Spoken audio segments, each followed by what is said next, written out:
क्या आपका भी after the age of 30 weight gain होने लगा है? This is so common in females, सिर्फ दो हॉर्मोन्स की वजह से, ईस्ट्रोजन एंड इंसुलिन। आपका 30 के बाद मसल मास कम होने लगता है और fat storage specially in your hips and legs बढ़ जाता है।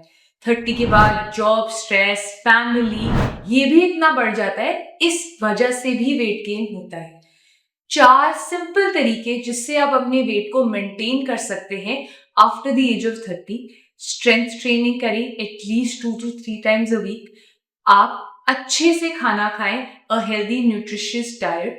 पानी पिए at least 10 to 12 glasses, 7 to 8 hours of sleep and the fourth most simple thing, आप अपने लाइफस्टाइल को मॉडिफाई करने के लिए योगा या मेडिटेशन को अपनी लाइफस्टाइल में इंक्लूड करें।